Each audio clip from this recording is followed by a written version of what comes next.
பிரியமானவர்களே, இந்த நாளில் உங்களை சந்திக்க நான் மிகுந்த மகிழ்ச்சி அடைகிறேன். இந்த நாளிலே கர்த்தர் நமக்கு கொடுக்கிற வாக்குத்தத்தம் சங்கீதம் 143 சங்கீதம் 8வது வசனம், Psalms 143 verse 8. அதிகாலையில் உமது கிருபையை கேட்க பண்ணும், உம்மை நம்பி இருக்கிறேன். நான் நடக்க வேண்டிய வழியை எனக்கு காண்பியும், உம்மிடத்தில் என் ஆத்துமாவை உயர்த்துகிறேன். நான் நடக்க வேண்டிய வழியை எனக்கு காண்பியும். இந்த காலை வேளையில நீ ஆண்டவரை கேளுங்க, ஆண்டவரே நான் எந்த பாதையில் போகணும், என்ன செய்ய வேண்டும், என்ன செய்யக்கூடாது, எல்லாவற்றையும் எனக்கு காண்பி என்று கேளுங்க. நீங்கள் நடக்க வேண்டிய வழியை அவர் காட்டுவார். அவர்கிட்ட ஆலோசனை கேளுங்க. உங்கள் மேலே கண்ணை வைத்து அவர் ஆலோசனை சொல்லுவார். ஏதாவது இன்வெஸ்ட்மெண்ட்டுக்கு நேராக நீங்கள் போகலாம். இந்த கால வேளையில் நீங்கள் அதை செய்வதற்கு முன்பதாக ஆண்டவர்கிட்ட ஒரு தெளிவான கைடன்ஸை கேளுங்க. ஆண்டவரே இதனால் நாங்கள் இன்வெஸ்ட் பண்ண போகிறோம், அட்வான்ஸ் கொடுக்க போகிறோம், இந்த காரியத்தை செய்ய போகிறோம், எங்களுக்கு நடக்க வேண்டிய வழியை காட்டுங்கன்னு கேளுங்க. நிச்சயமாக கர்த்தர் வழியை காட்டுவார். நம்ம எல்லாரும் ஜெபிக்கலாமா? நன்றி ஆண்டவரே, இந்த அருமையானது வேலைக்காய் சோத்திருக்கிறோம். ஆண்டவர் நாங்கள் நடக்க வேண்டிய வழி எங்களுக்கு காட்டுங்கப்பா.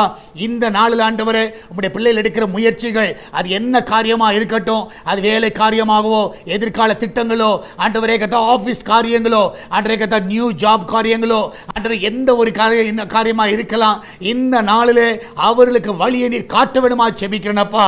ஆண்டவரே எடுக்கிற எல்லா ஸ்டெப்ஸ் ஆண்டவரே ஜெயத்தோடு முடியட்டுமப்பா. அந்த பிள்ளையோட வாழ்க்கையில் நன்மைகள் காண செய்வீராக.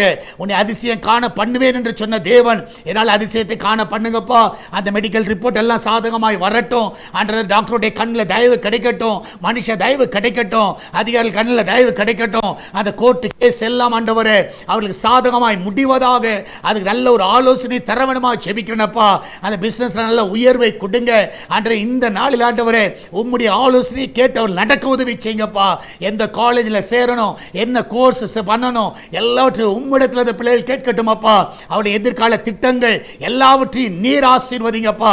விசேஷமாய் ஆண்டவரே இந்த நாள் ஆண்டவரே சுக பரிசோதனைக்காய் போகிற பிள்ளைகள் நல்ல சுகத்தோடு பிள்ளை பெற்றெடுக்கட்டுமப்பா. அந்த கிச்சனில் ஆண்டவரே ஆசீர்வதிங்க, நல்ல பாதுகாப்பை கட்டளையிடுங்கப்பா. எல்லா தீங்குக்கு விலக்கி பாதுகாத்துக் கொள்ளுங்க ஆண்டவரே. வெளிநாட்டில் இருக்கிற பிள்ளைகளை சுகமாய் காத்துக்கொள்ளுங்க, சமாதானமாய் காத்துக்கொள்ளுங்க. அந்த தேசத்தில் அவளை ஆசீர்வதிங்கப்பா.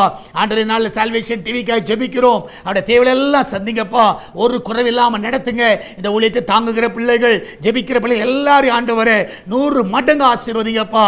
எல்லா தடைகளை நீக்கி போடுங்க ஆண்டவரே. அவர்கள் மேலும் உடைய கரத்தை வைத்து வழி நடத்துங்கப்பா. திருச்சபை அன்பிங்கத்தில் வைக்கிறோம். விசுவாச குடும்பங்களை ஆசீர்வதிங்க. யாருக்கு எந்த ஒரு தீங்கு வராதபடி பாதுகாத்துக் கொள்ளுங்கப்பா. நன்மையால் திருப்தியாக்குங்க, காத்துக்கொள்ளுங்க, வழி நடத்துங்க, மகிமையான காரியங்களை செய்யுங்க. இயேசுவின் நாமத்தில் ஜெபிக்கிறோம் எங்கள் அன்பின் பரலோக பிதாவே. ஆமென், ஆமென். பிரியமானவர்களே, கர்த்தர் உங்க கூட இருக்கிறார். தைரியமா இருங்க. கர்த்தர் பெரிய காரியங்களை செய்வார். God bless you.